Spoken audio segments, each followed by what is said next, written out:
Vacunos y el gen de pelo corto.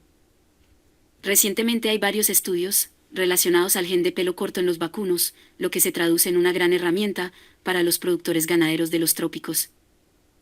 Para iniciar el gen de pelo corto en los vacunos, está muy ligado al tema de mejoramiento genético de varias razas vacunas y la importancia radica en que tiene incidencia directa en el estrés calórico. ¿Qué es el gen de pelo corto? Se ha logrado identificar, gracias al desarrollo de la tecnología de la genómica, que un gen es el que transmite la característica del pelo corto a los vacunos, y la principal función es hacerlos más tolerantes al estrés calórico. Actualmente no se puede negar que hay razas vacunas que demuestran mayor resistencia al estrés calórico, pero la razón por la que sucede esto era desconocida. Pues resulta que los ejemplares que sufren menos, cuando son expuestos ante altas temperaturas y no generan pelo en las épocas de invierno, son vacunos que cuentan con el gen de pelo corto, y la gran ventaja es que esta característica se puede transmitir de generación en generación.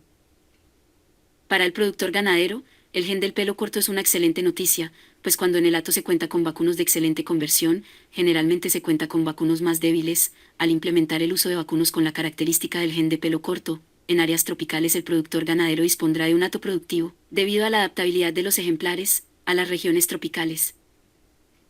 Actualmente ya hay vacunos que son portadores del gen de pelo corto, por lo tal es básico conseguir vacunos que sean homocigotos portadores del gen. Esta es una buena noticia para los productores ganaderos, que tienen ganaderías en zonas donde la temperatura es muy variable, y los vacunos generalmente sufren por el estrés calórico, en especial cuando las épocas de sequía se prolongan.